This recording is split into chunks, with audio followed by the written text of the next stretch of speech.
This morning, my sermon is called Moving from a Gutenberg World to a Facebook World. So I have a picture of a Gutenberg press there. Everybody know what a Gutenberg press is?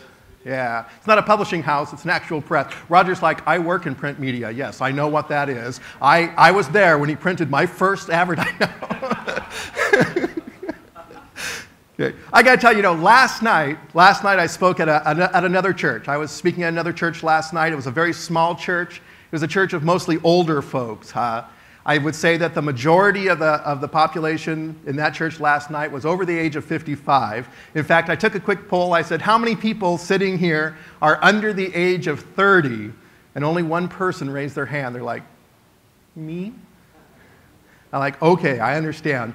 But what I thought was kind of interesting is after I arrived at the church, before the service started, this sweet little old lady, very nice little old lady, took me over to the information table, and she picked up several little brochures and flyers, and she said, here, so you know what's going on at our church. And I thought to myself, my, how quaint.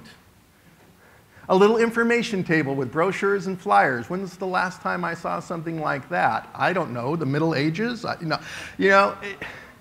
We no longer kind of function with little brochures and flyers. Print media is becoming a thing of the past.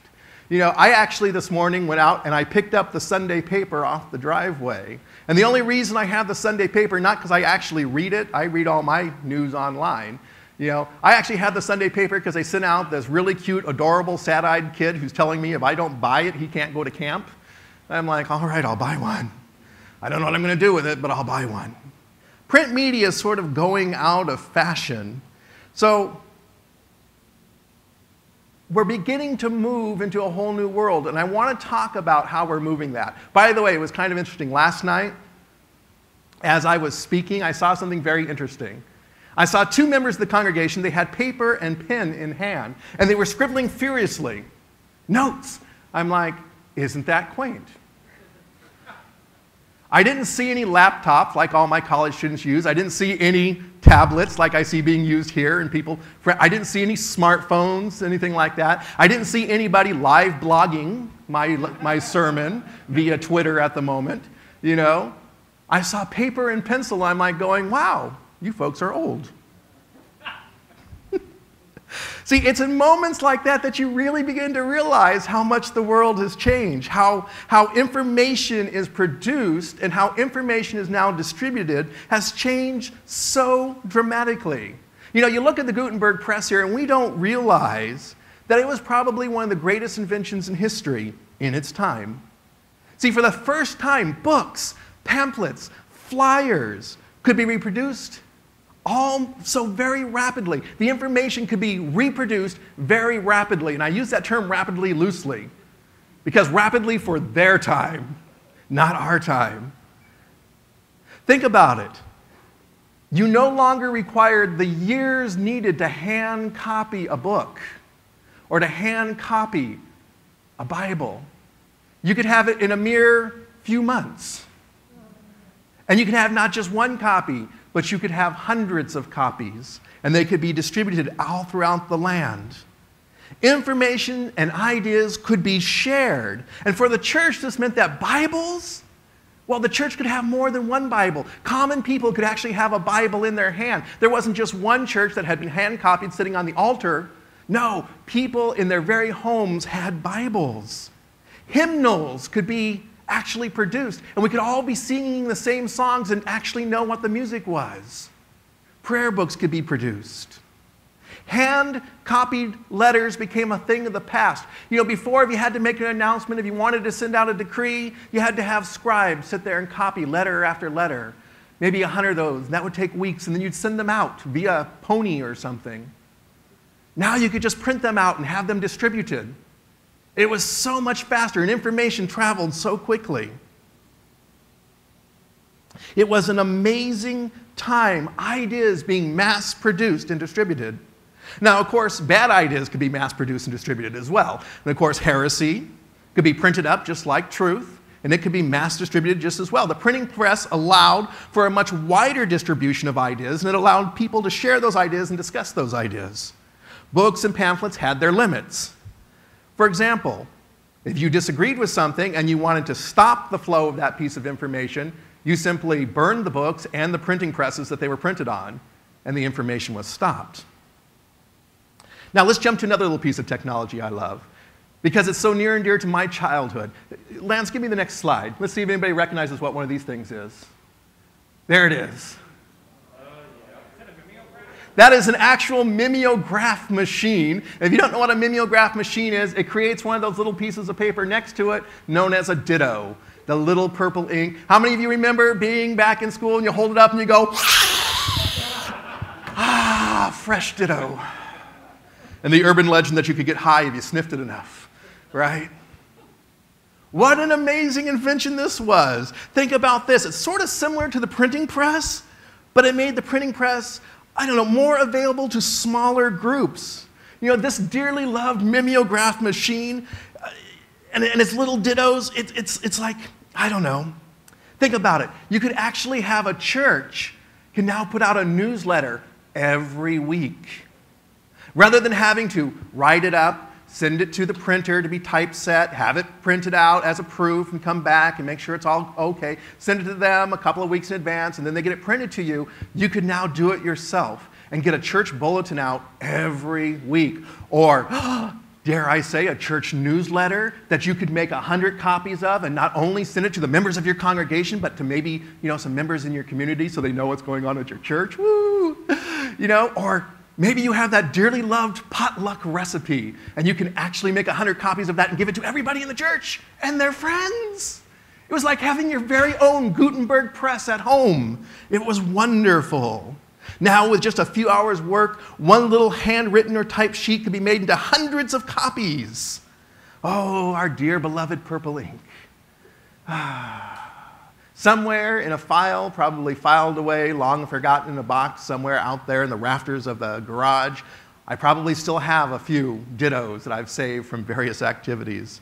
But it was great because it allowed smaller groups to discuss their information even faster. If there was any kind of particular thing that you needed to inform people about, like maybe you received one of these dittos long ago. Remember the evils of Madeleine Murray O'Hare and how she was trying to ban prayer? You probably received a mimeograph about that. Maybe it was tacked up at the bulletin board at your school or at your work. Bulletin boards, remember those? Made of cork, they sit on the wall, people put stuff up there, and you went, oh, look at that. This technology, of course, was replaced by the copy machine. We didn't need to mail mimeograph sheets anymore because now we had fax machines and we could fax people things. Information flow has become so quick. A handwritten letter that had to be copied and sent out could take decades to travel around the world, but now an email can be forwarded around the world in a matter of minutes. Information is produced so quickly and flows so fast, it's unbelievable. And it's caught some of us sort of flat-footed. Ask a few politicians. Because in the old days, they could go, say, down south, and they would give one speech. And then they'd go up north, and they would give a completely different speech. And nobody knew because it would take weeks for a newspaper to report on it, if they reported on it. Now, when a politician gives a speech, some clever kid with a cell phone is sitting there taping him, and it hits the internet that same hour. And so when he travels to the next group and he gives a different speech and says something different, they're like, wait a minute, you said, and they're like, oh, did I say that? There's been many a politician recently who has found themselves caught custom making speeches for the group that they're talking to and having to deny, well, I'm sure I didn't say that, only to be confronted by the video. Information is flowing so quickly. Now, I know over the past several weeks, Pastor Dan's been mentioning our church's increased presence on the internet. You can find us on our website. We have a blog, right? You can be kept informed of upcoming events by email. Stanton sends out emails and church updates and all kinds of great things like that. You can watch us on YouTube. You can even friend us on Facebook. You can even make a donation to us if you want to, all online. We, as a church, have taken a very deliberate move away from print media into electronic media because it reaches so many more people much faster and much cheaper. It's an exciting time, and I want to share with you about what it means to make this move into this brave new world of the digital information age. I want to talk about what it means to be moving into this Facebook, Twitter world, the advantages and the dangers of this new world. What's the impact for us as a church? Now, let me say this first. I believe it is absolutely necessary that we move into this digital information age. The under 30 crowd is already there in the digital world. Now, I'll admit there are quite a few people who are over 30 who are in that world too, but they're all stuck in MySpace. They're not coming over. Oh, I'm sorry. Did I hurt somebody's feeling? No, never mind. Now, we as a church community, see, we've come together as a community of believers. And in stepping into this digital world, we're changing the idea of what community actually means. And we need to be aware of how it's going to change us and change our community.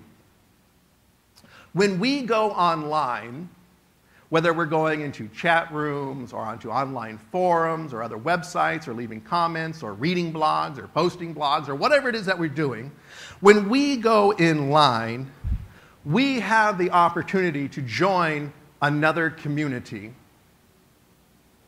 Groups of people with similar interests, beliefs, and values, and this can be a great experience. It can be an awesome experience to join in and help form a whole new community.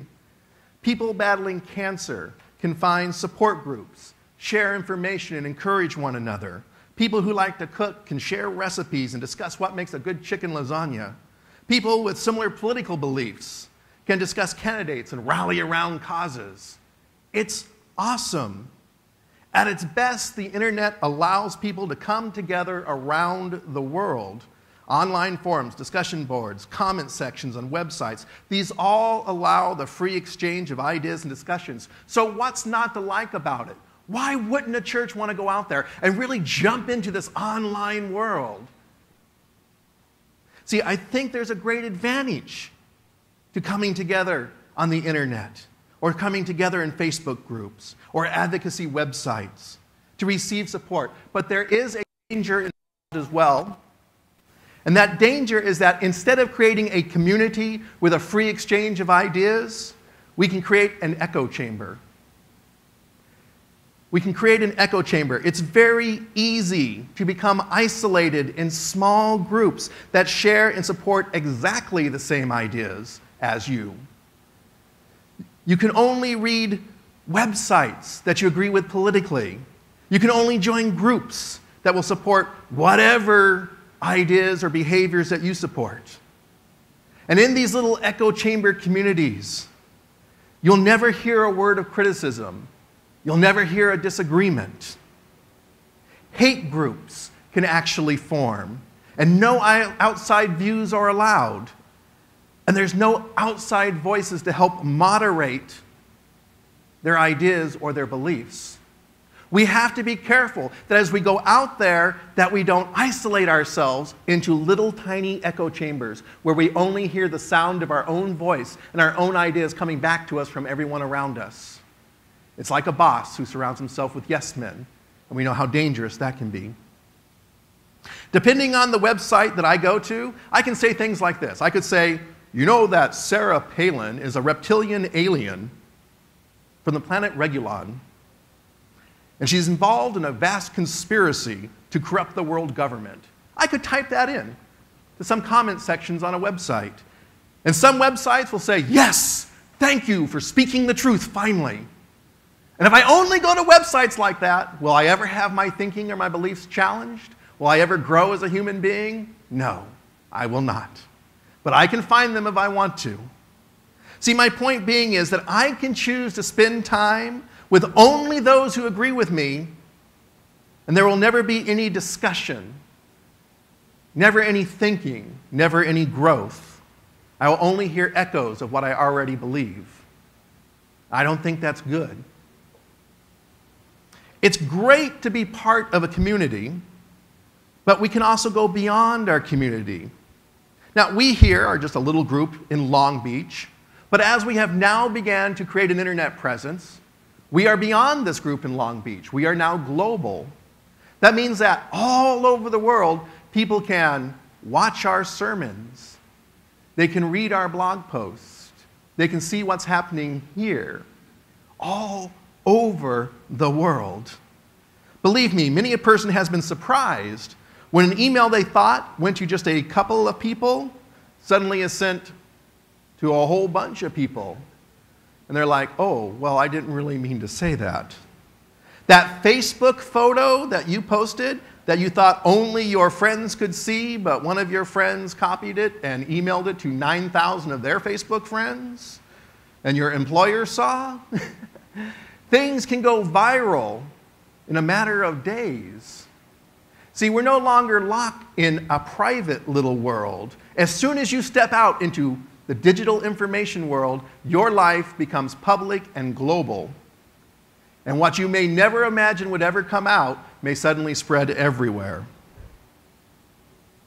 The potential to reach millions of people is amazing. A well-done YouTube video can receive 10 million views. And of course, a bad one that's funny can do the same thing. See, we actually have the possibility of reaching out to millions of other people with the little messages that we do here in Prisk Auditorium. They may not be sitting in these chairs. They may be sitting in Bolivia and watching what we're doing. Churches have been very excited about this great possibility, about reaching out. The number of evangelism videos and sermons online is absolutely vast. But what's the danger in the fact that you lose this privacy and that your message actually goes out? Is there a danger? I say, yes, there is a danger. The danger is, if you live in a little echo chamber, like I described before, your message might actually get out, and you're going to be confronted with it. Let me give you a couple of quick examples here. How many of you know who Charles L. Worley of Providence Road Baptist Church in Maiden, North Carolina is? He had a video that went viral, and it was quite surprising. He preached a sermon where he said, you know, all gays and lesbians should be rounded up and locked behind electrified fences. And you can see in the video as he's preaching this to his congregation is going, amen, preach the truth, brother. He was living in an echo chamber.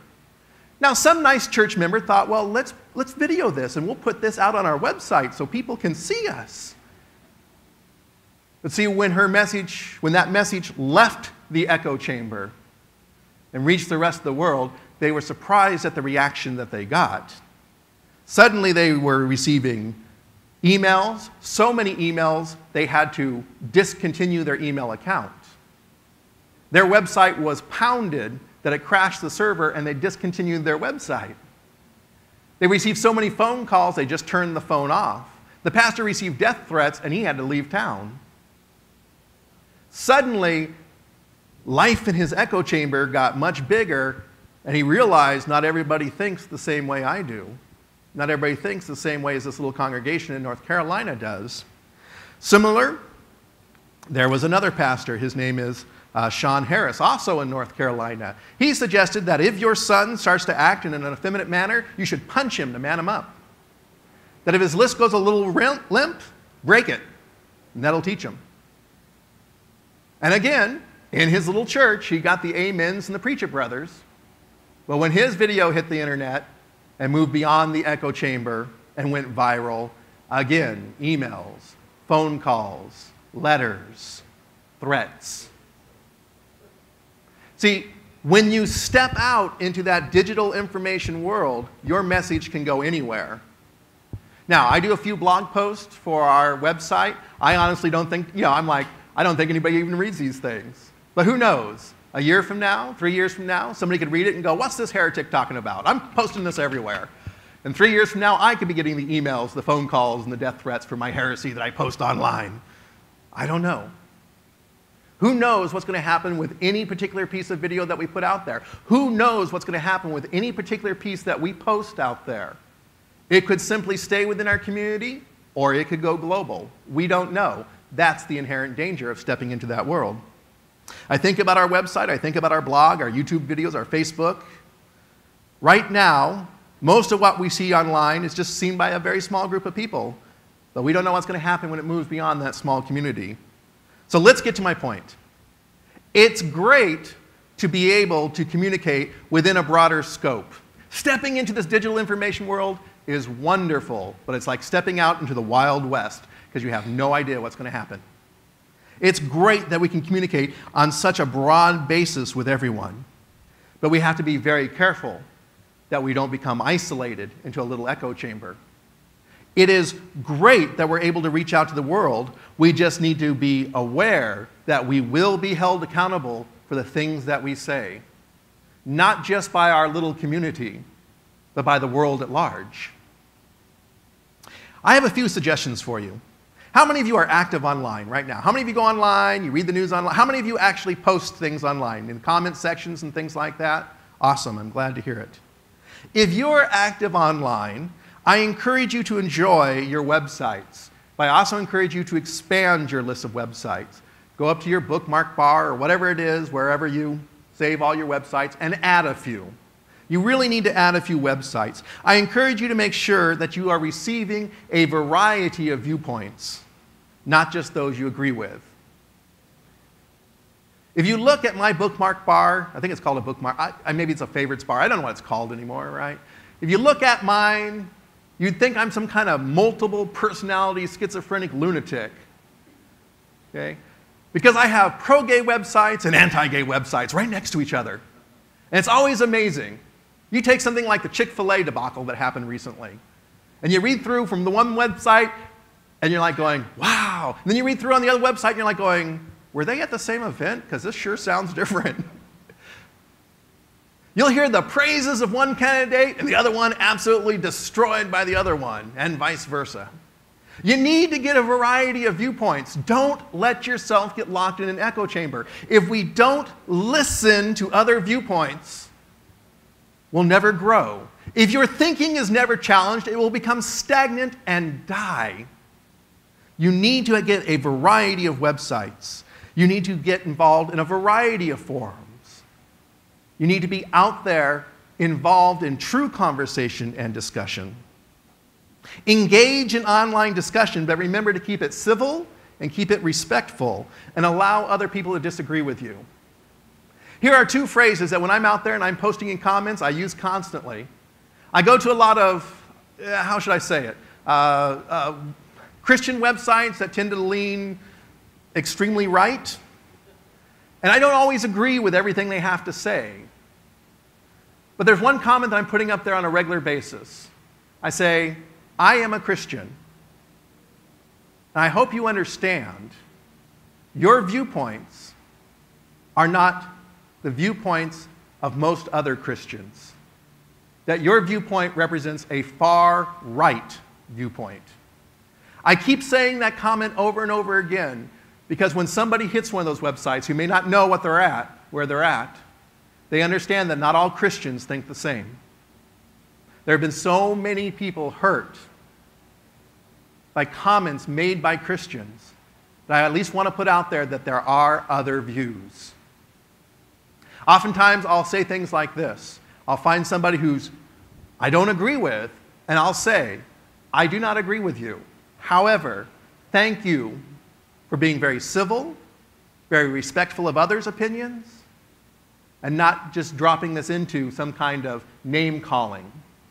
I always try to encourage that kind of activity when I get out there on the name site. Because I swear, how many of you read the comments? How many people read all the comments after like an article or something like that? Anybody read the comments? A couple of people? Okay. There's a couple of things that you will always see. I mean, you can go into a cooking forum, and they could be talking about cupcakes. And you can say, wow, I really like cupcakes. And I can guarantee you within 6 comments, you're going to get something like this. You know who else liked cupcakes? Hitler, you Nazi.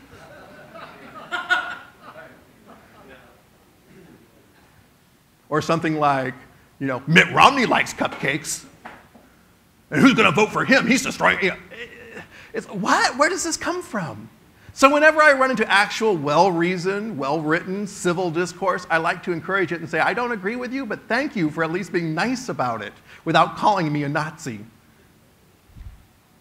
So go to where comments and discussions are moderated. Go where you can hear some other viewpoints and post on those sites. Post as a Christian. Reward those who are civil in their discourse. Be aware that what you say and be aware that what you post online is going to be there for a very, very long time, maybe even forever. Nothing really disappears from the internet.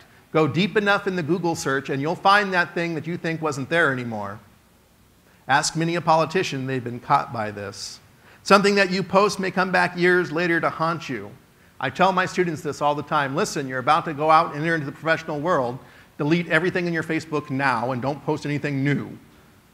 Clean up your Facebook and make it look professional, right? Because your boss is looking at that. We need to encourage discussion. We need to be open to hear ideas that we don't agree with, and we need to be willing to model acting in a civil manner. I wanted to share a verse from the Bible. It was written by King Solomon.